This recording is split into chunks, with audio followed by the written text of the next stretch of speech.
I'm a lone parent of 4 daughters and full-time carer for my eldest daughter Sarah, who's here with me today. She's 23 and she has Asperger's syndrome. And when Sarah was little, she was very shy and anxious, especially in social situations. When she was 7, things suddenly became much more difficult for us as a family. She was really struggling at school and they just kept sending her home. They would phone me up and say, come and get her. So I asked them for some help. My very first experience of seeking help with Sarah was from the educational psychologist. They told me that she was just bad and that I should send her to her room and she could only come out if she agreed to behave. I decided to bypass the school and go straight to my GP, and they referred us to CAMS in Edinburgh. That's the Child and Adolescent Mental Health Service. After 5 years of assessments, Sarah was finally diagnosed at the age of 12. I knew nothing about autism, so the diagnostic process was very difficult, and I have to say that even afterwards, I still barely knew anything. I received no support at all, other than a 6-monthly checkup at CAMS. I don't know whether that was to make sure that she still had the autism, or they just checked and sent us away with another appointment for 6 months later. I had no idea where to seek help from, and to be honest, I was so busy looking after the kids and working that I just was coping as best I could. However, 3 years ago, our lives were in complete turmoil. I was working full-time, we had moved house twice in 3 years, and Sarah was at college, but making a very difficult journey every day from Edinburgh to Dunfermline and back again. My 2 younger girls were trying to settle into a new school. I was burning the candle at both ends. The kids were all very unhappy, and my second daughter, Katrina, was trying to settle into her first year at university, as well as looking after her 3 sisters while I was out of the house for 11 hours a day.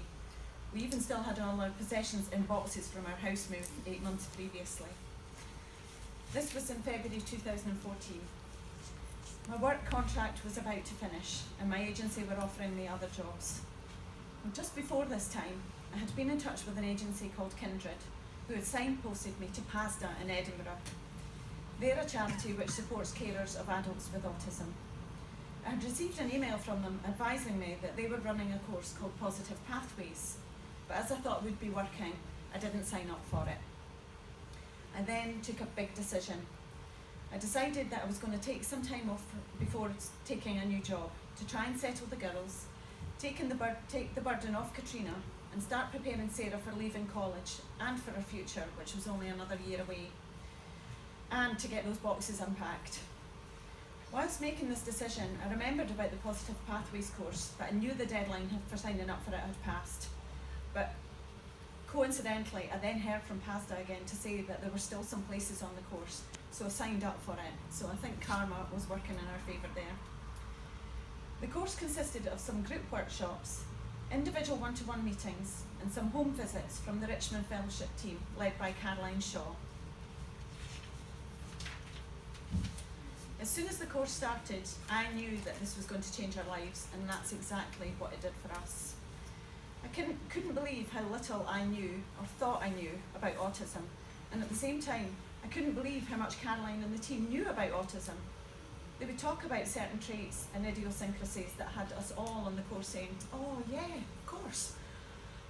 We were taught all about the triad of impairment, which alone made a lot of things make sense. For example, had I known about the difficulties with flexibility of thought, I would not have spent the whole of Sarah's school career watching her and the rest of her family become so distressed about homework. She just couldn't handle something so out of context. Schoolwork belongs in school. That's what Sarah thought.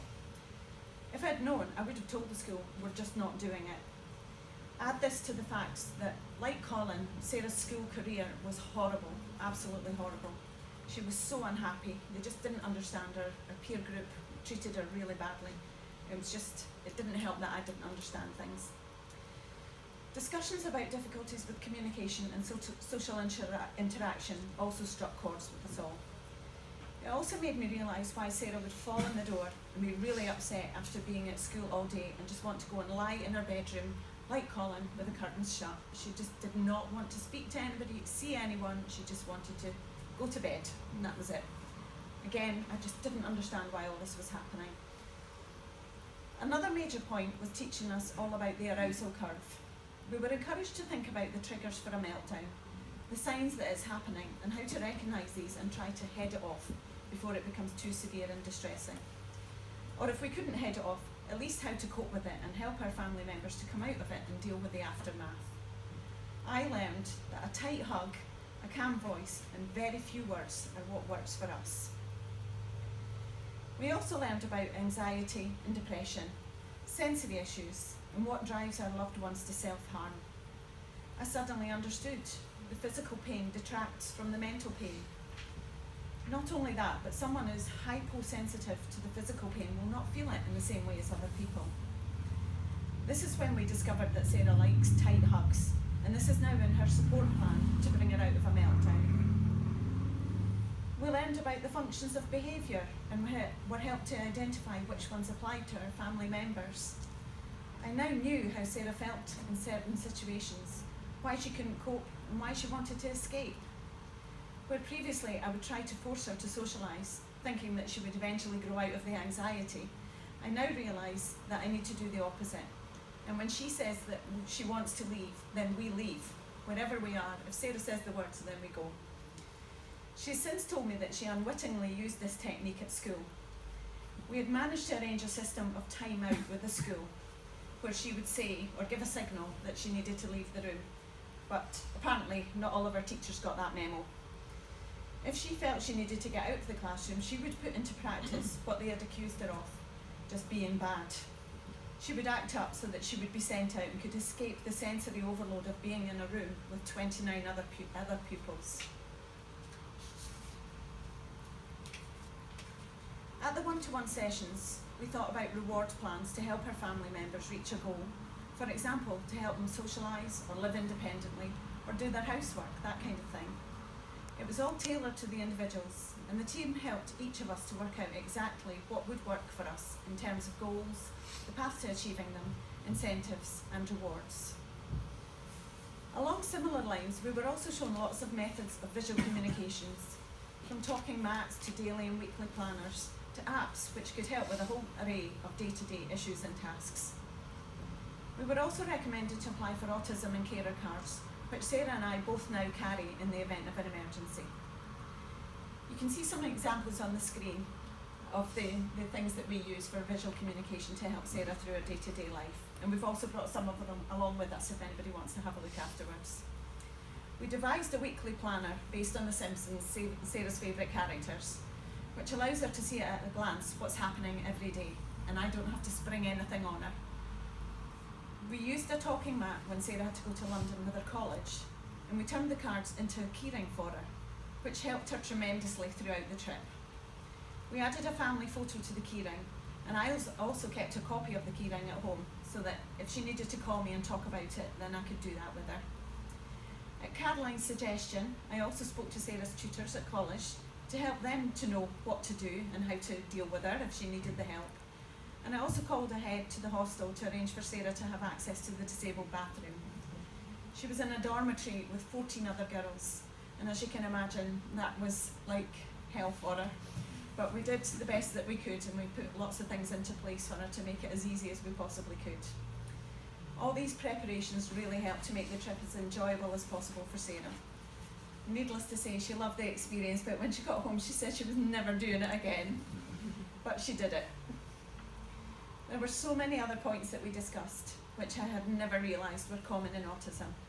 Things like food sensitivities, difficulties with auditory processing, only coping with one instruction at a time, and the necessity not to spring anything on her, not to surprise her with, oh, by the way, we're about to go to this place now. Have to prepare her in advance. Things like dyslexia and dyspraxia, challenging behaviour, and sensory overload. All of these things were discussed in great detail, through which we all gained a deep understanding of our family members. I'm also not now fazed by the fact that Sarah's terrified of bananas and dangly earrings. This course was the polar opposite to my first experience of seeking help from the educational psychologist who had said that she was just bad. It was so engaging, the team were extremely well informed, and it was delivered in a very empathetic and understanding way. There were plenty of group discussions, peer support, and time to share our experiences. We learned that all of these things are normal, although as Sarah says, who are you calling normal? Through this experience, our lives have changed so much.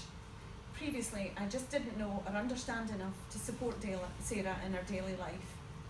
The highly detailed information and examples shared with us mean that I now know exactly how Sarah feels in every aspect of her life and in everything she does. We put everything I learned into practice immediately. Sarah still had a year of her college course to go. Her final year was very happy and fulfilling. She even managed that trip to London. And I was available to go to college with her if she needed extra support. She even prepared and gave a presentation to her college group all about her autism, which gave them an understanding of her and improved her relationship with her peer group immensely. She graduated in the summer of 2015 with an HND in acting and performance. We were so proud.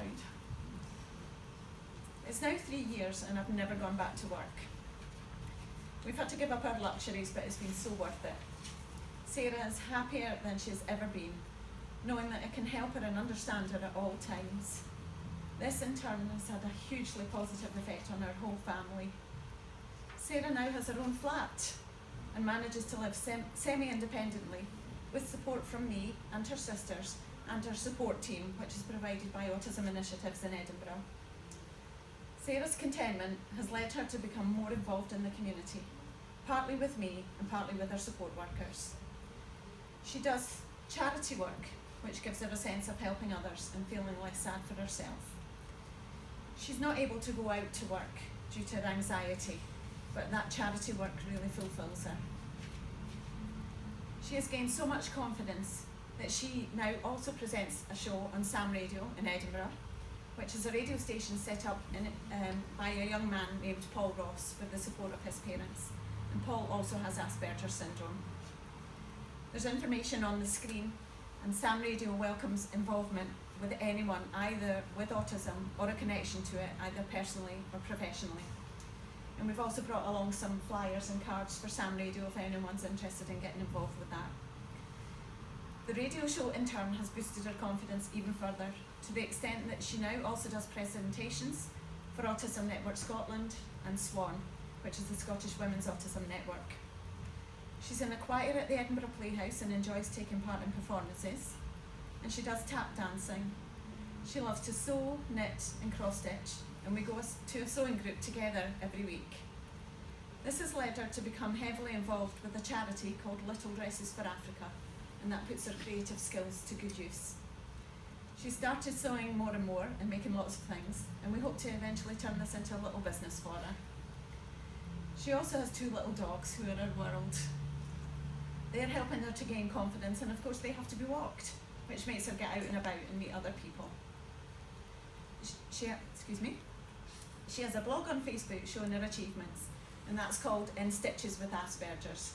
It's a good play on words on her condition and her love of sewing. So please take a look at that, that's on Facebook. And there you can see everything she gets up to, all the things that she does, and there's also links to YouTube videos of her presentations that she's made. Our family is a perfect example of how the Positive Pathways course changes lives. By training me as a carer, it's not only made Sarah's life so much happier, but also the lives of the rest of our family. I've taken everything I've learned and have passed it on to so many people. Not only other parents and carers, but professionals too. Sarah's presentations have been filmed and used for training support workers. And I've also given encouragement to other young people like her and their families, and that ripple effect is amazing. I also made many friends on the course, and I'm benefiting from that peer support to this day. I wish the whole world could be sent on the Positive Pathways course. I also still use my file that I got on the course. I use it all the time, dipping into it for information. Sarah's here with me today, and if anyone would like to ask either of us anything at all, then we're happy to answer any questions. And as I said, we've also brought along some of her visual communications that we use and other bits and pieces. So thanks everybody for listening.